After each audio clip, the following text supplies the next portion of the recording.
Hi. I'm here again. I guess they got me out of my coffin and woke me up. It's the Security Weekly News, episode 544 of the brave new year. It is the week of 4 January 2026. I'm Doug White, and welcome to the show. Miss me? Well, they did. They let me come back for one more trip around the sun. Happy New Year, and welcome to Security Weekly News 2026. I hope you had happy holidays. We've got Pornhub, Redux, Enki, Grok, BSODs, NordVPN, Kimwolf, Privacy in Rhode Island, Aaran Leyland, and more on the Security Weekly News. This is a Security Weekly production for security professionals by security professionals. Please visit securityweekly.com/subscribe to subscribe to all the shows on our network. It's the show that keeps you up to date on the latest security news twice a week. Your trusted source for accurate security information and expert analysis. It's time for the Security Weekly News. Ever feel like your network infrastructure is stuck in the past? Meet Meter, the company reimagining what it means to get and stay online. Meter delivers full-stack networking, wired, wireless, and cellular, all in one seamless, scalable, and secure solution. From hardware design and firmware to software, deployment, and support, Meter streamlines every part of your network while giving you all the control and transparency you need. Whether you're managing a branch office, retail stores, or a massive data center, Meter gives you performance, reliability, and the visibility you need to stay in control. Thanks to Meter for sponsoring. Go to securityweekly.com/meter to book a demo now. That's securityweekly.com/meter, METER. Zero trust is clearly the future as threats get faster, quieter, and harder to detect. But implementing it shouldn't disrupt the business. ThreatLocker enforces default deny at execution in a way that remains enterprise-ready, scalable, and operationally clean. Unknown software is stopped cold, trusted apps stay contained, and drift is locked down across the environment. It's zero trust that works in real enterprises and prepares you for the threats ahead. See why CISOs are adopting it at securityweekly.com/threatlocker. All right, I'm Doug White, and it is the Security Weekly News, first episode of the new year. Hit that like, subscribe, and leave a comment button, or I'll have an AI do it for you, and then where will you be? Yeah, see how that works out. Pornhub Premium. Little echo on that. Pornhub Premium. I don't know what that is. I don't know what that means. I guess it means you subscribe to Pornhub and you get to enter through like a VIP door or something. I mean, I know what Pornhub is. Come on. But I just don't know what Pornhub Premium means exactly. I guess I could look it up, but I've already said Pornhub too many times, and now my phone is over there like filling all my feeds with ads and discounts for your various hubs. Pornhub, Cigar Hub, Love Hub, Irish Whiskey Hub, and Hub Hub in case you're running low on hubs. Anyway, at the end of last year, Pornhub got breached. And there's so many jokes there. Yeah. I guess if you're a premium member, you got premium breached because they actually had your info, like you register and like DE White at pornhub.com. And I guess, instead of your anonymous handle, Janky John Doe. So, why talk about it now since it happened last year? Well, Pornhub, being a responsible citizen, released another statement that said, quote, "We are aware that individuals responsible for this incident have threatened to contact Pornhub premium users directly. So you may therefore receive emails claiming they have your personal information. As a reminder, we will never ask you for your password or payment information by email." So I guess the point of this is it's always a good time to talk to all your people about extortion. I mean, this extortion is as old as humanity, but this business where they claim they hacked your cam and they saw what you were doing on St. Vincent's Day while everyone was at mass, and you need to send them money, or you need to send them pictures, or pictures of money, or money of pictures, or all of the above, or whatever it is they want. And it's very, very effective. I mean, it's been going on since the dawn of time, but it especially works on teens. So maybe remind everyone, about this before they get in really dire straits, because they don't actually, if they don't actually have anything, but they're trying to panic you into doing something because what were you doing on St. Vincent's Day during Mass?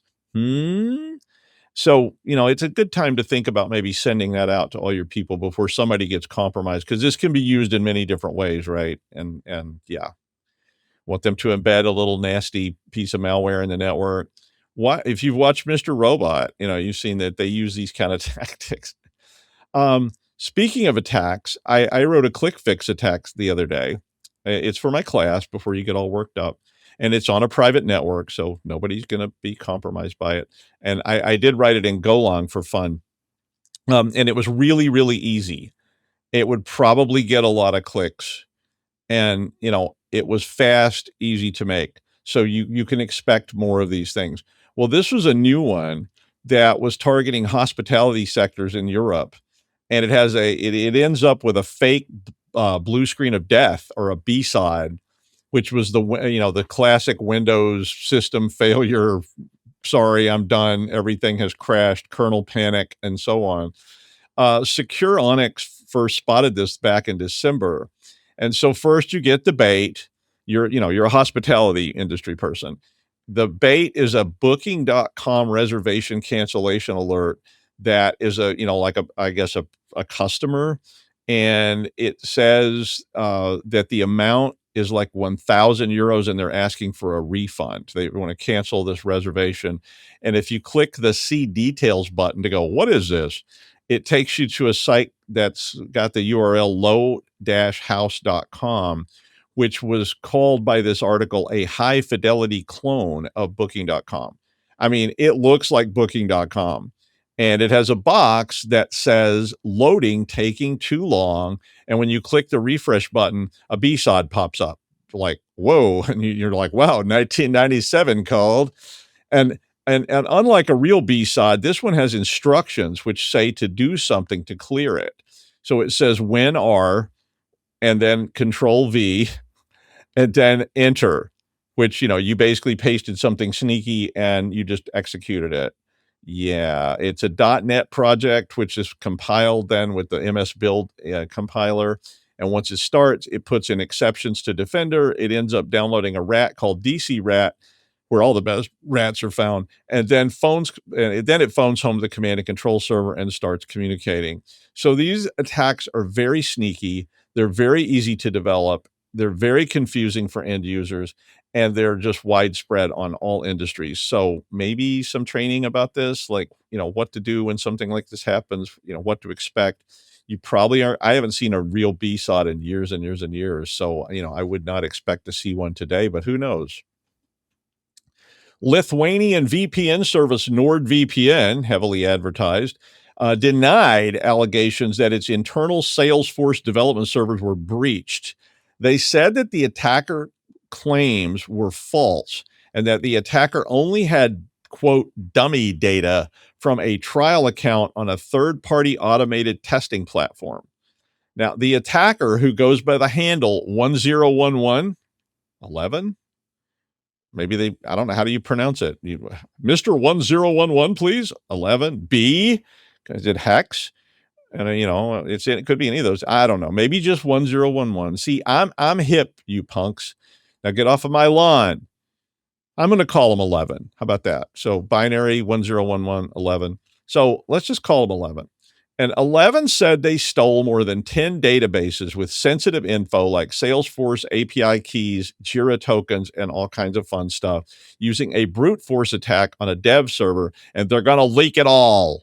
But NordVPN revealed today that this was just test data, that it was stolen from a temporary test environment months earlier during trial testing with a potential vendor who was not selected. So much like Sextortion, you may be able to get paid just by claiming various things that people are afraid of. I did a full case on this once where it was just flat out extortion of a town official. I don't know what the town official been up to, but they thought this person had put cameras in their office, because all the person did was they labeled a bunch of cables in the break room camera, and it had the person's name on it. And then they told the people they wanted a huge pay raise and all this other stuff. So maybe you don't really have pictures of John F. Kennedy, of Betty Davis. You just claim you do.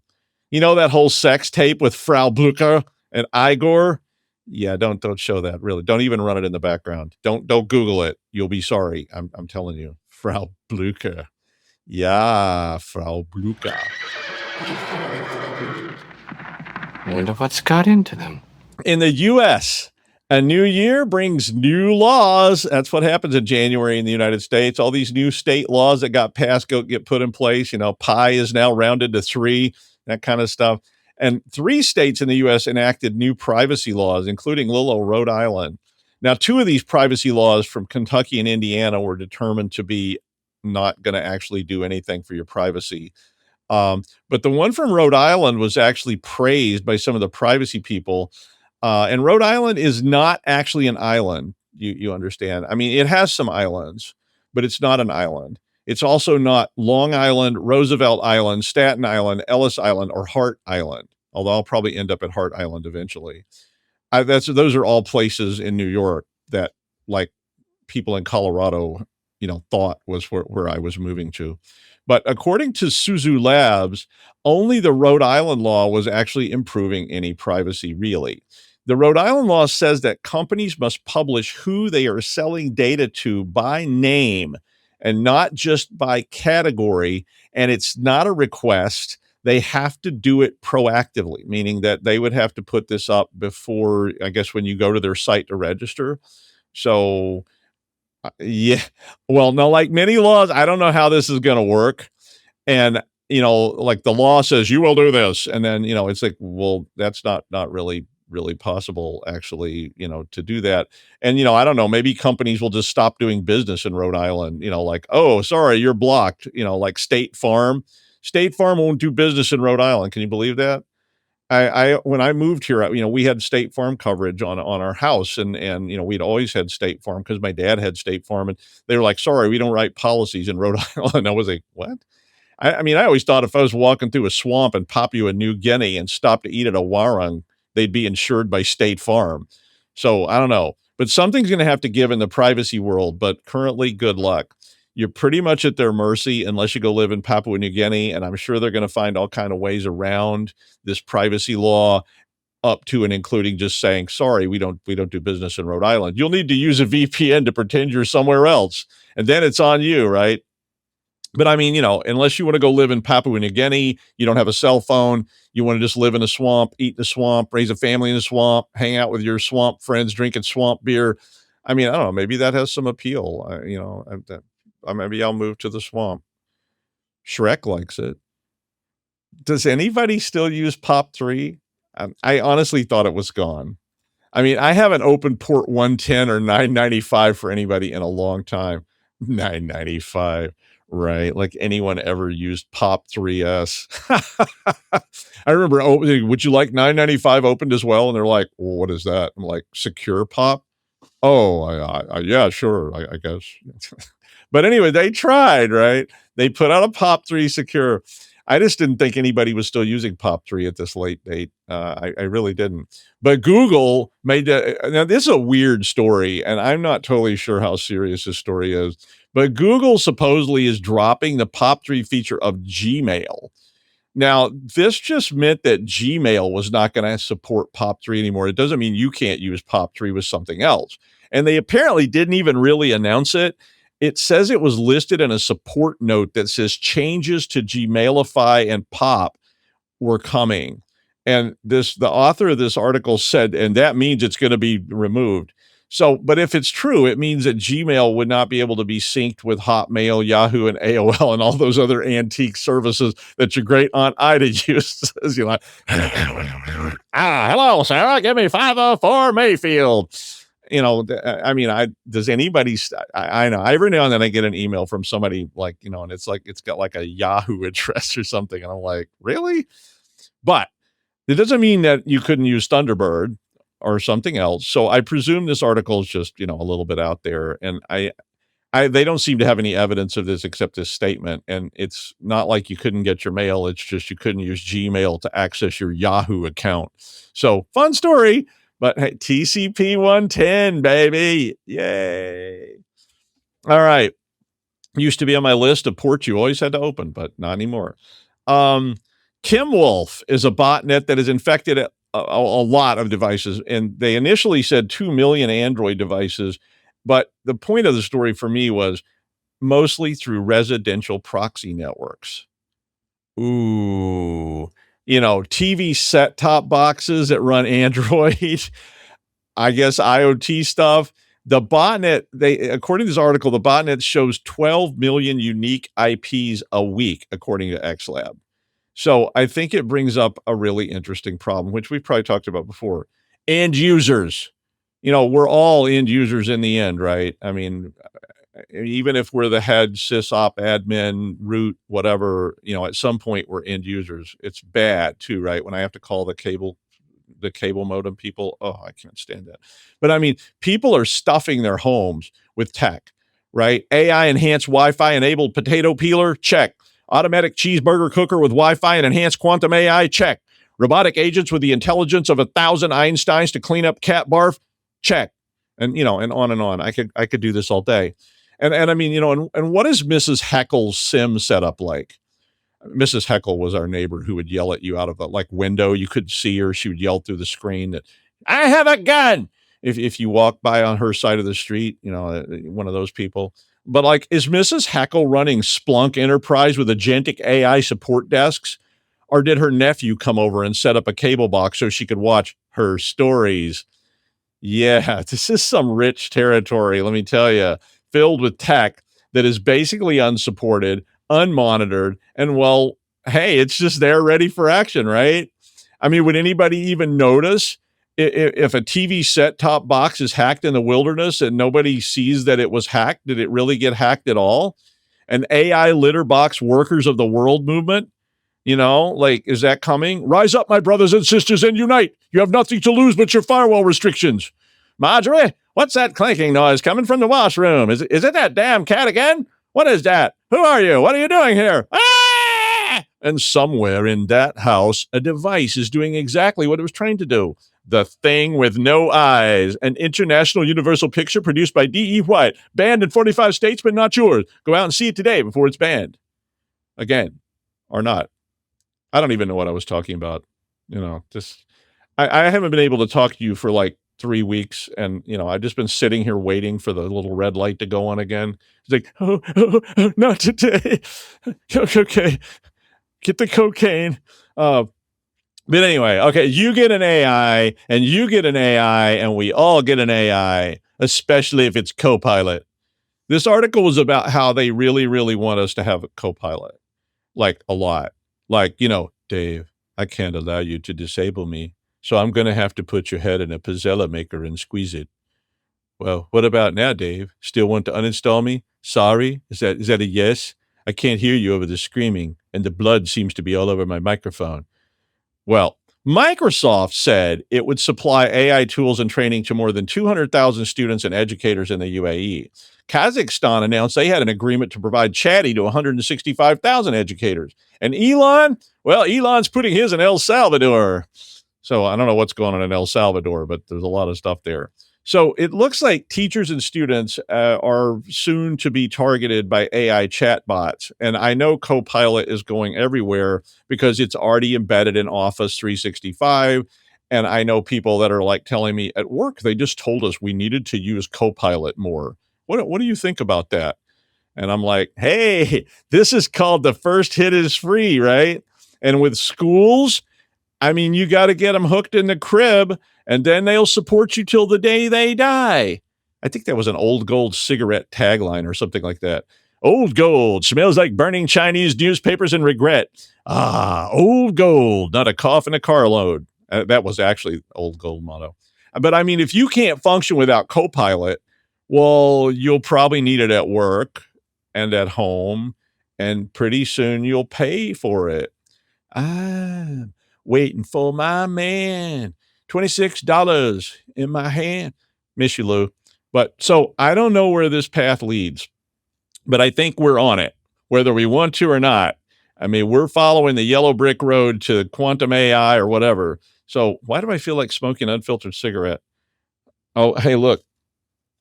Chunghua, anyone? I have a prop. If you're listening only, I was holding up a pack of Mao brand cigarettes from China. And now, though, for the master of clean living, good times, happy New Year's, and all around wholesomeness, it is Aaran Leyland. Happy New Year, Aaron. That's hilarious. Did you forget my name because we haven't spoken so long? No, it was that Happy Or- New Year thing kind of threw me for a second, and I started to Or call you is it Alan that- for some. I think it was mixing Aaran Leyland together to call you Ayland. It's like, I can't say it. Is it Galifianakis? Is that What do you Galifianakis? How are you meant to be able to say that? Galifianakis? It's like, sometimes I can look like him, especially I've been eating pies, too many pies. Well, if you gain some weight and dye your hair, maybe. No, I'm going gray. You Okay, I need to be sensible because I have a sensible article today. It's like Okay, really a sensible article for once.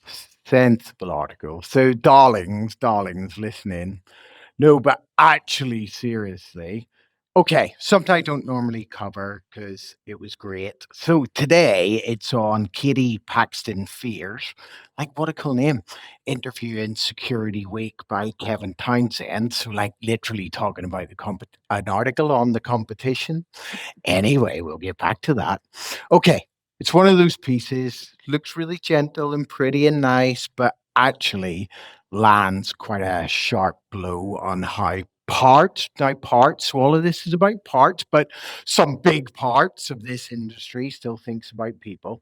So if you've not heard of Katie, she is a respected cybersecurity researcher, bug bounty hunter, academic instructor, public educator, and this is the important part, whose work bridges advanced cybersecurity research with community outreach. So, first off, and I want to say this clearly, Katie did not, from my interpretation of it, and yours, it's in the show notes, links, to be inspirational. So that's important. It isn't a brand exercise. It isn't look at me overcoming adversity, because people like to do that, don't they? And it's not trying to sell anyone a version of themselves that they don't recognize. I think it's really honest. And honestly, in cyber, is it like, it is just weirdly rare when it comes to talking about people rather than 0 days and breaches in Russia and China and AI and Copilot and hits of crack, because that's what they do. I heard Doug say it, so it's true. The first one's free. Okay, right, seriously. She talks about autism in a way that I really respect. Not as a badge, not as an excuse, not as a weakness, because there's people that do, just as reality, a way of processing the world that comes with strengths, friction, and trade offs. And if you've been around this field long enough, you'll know this really matters. You'll know cybersecurity is full of people who don't experience the world in neat, socially convenient ways. We've got pattern seekers, obsessives, people who are deeply uncomfortable with ambiguity. Myself, like, "Oh, don't be ambiguous with me," and surface level answers. Because a lot of us, like, you need to tell us the truth. You need to go deep because there's top down and bottom up. And like, we need the big stuff. We need to know what's going on. A lot of us do anyway. Not all you normies, right? But I'm not sure there's many of us out there. Okay, for years we've pretended that that's abnormal while quietly relying on exactly those traits to keep the lights on.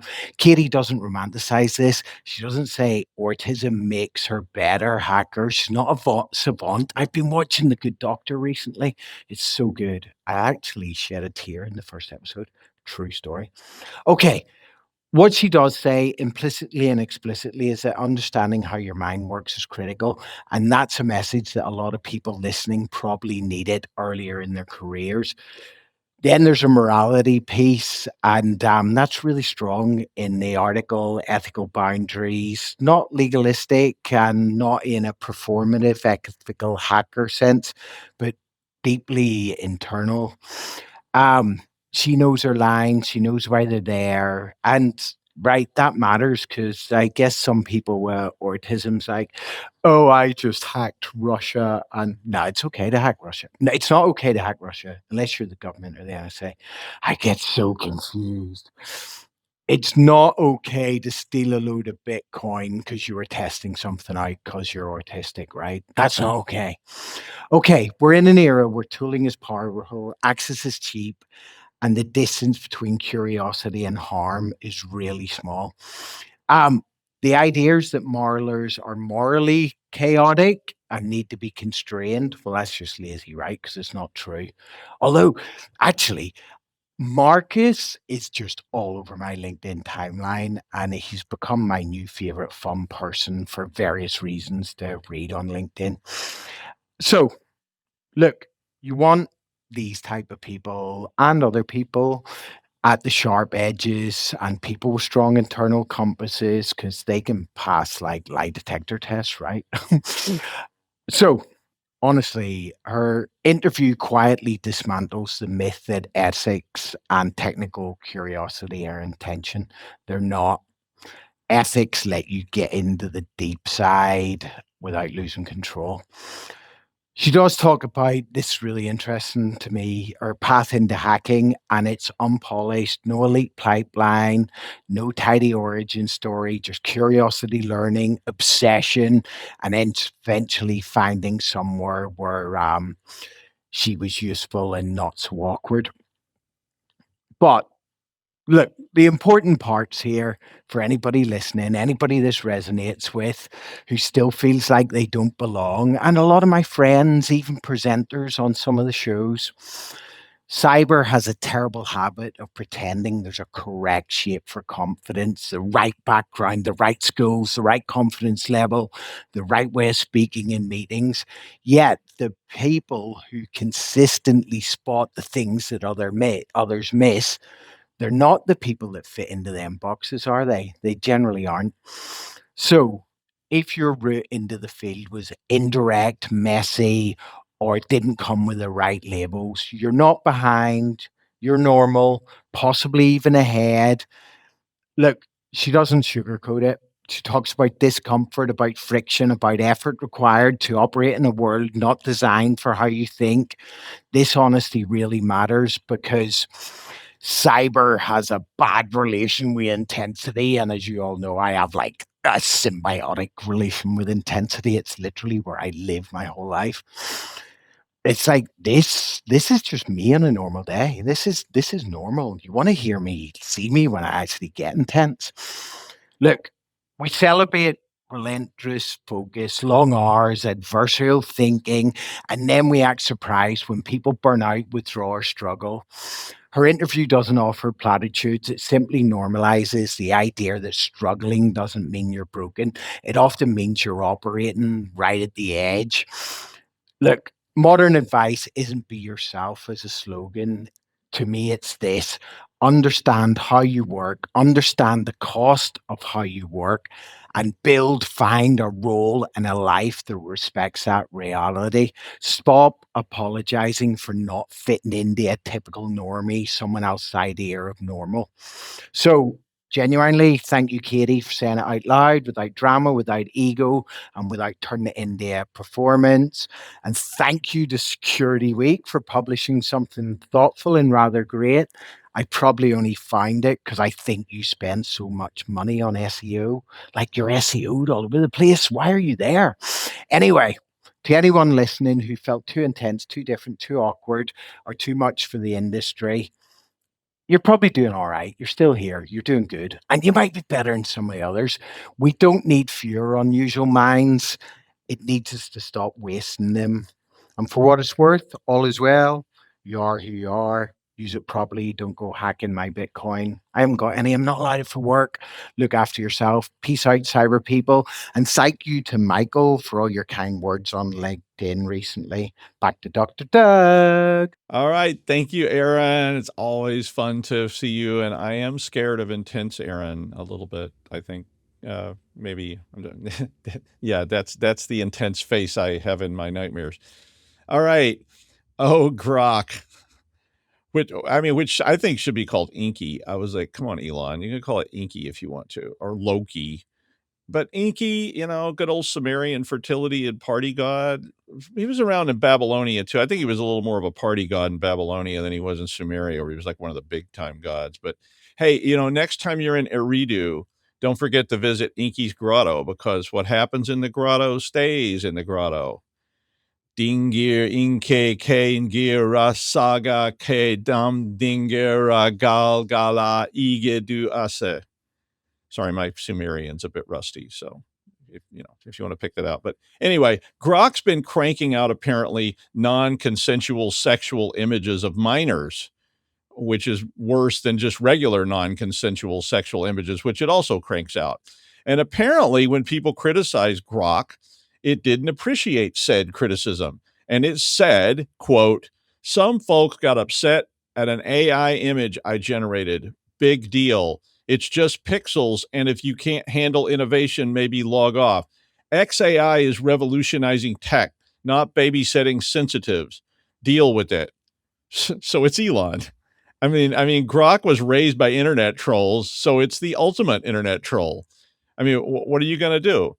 I mean, if a human did this, and then basically when people said, "Hey, that's not cool," and the human said, "Well, piss off," they might be in some hot water. But there is no robot jail. Or any robot devil. That's from Futurama. But so I think, get ready for the AI revolution of chatbots that are basically D-bags. I mean, I think it's coming, right? I mean, I think you're going to have to figure out how to deal with this, and maybe we need laws. I don't know if that would even help, but I think I'm going to move to Eridu and set up a secret temple and a cult or something. Where the hell is Eridu anyway? Outside Reno? No, I know where it is. But I heard it was a lot. I know exactly where Eridu is, but I heard it was a lot easier to set up a cult temple in Reno than in Iraq. So yeah, especially for old white guys. But that's the news. Thanks for joining us and welcome back. Happy New Year. Thank you, Aaron. Thanks to all of you. And we will see you next time on the Security Weekly News.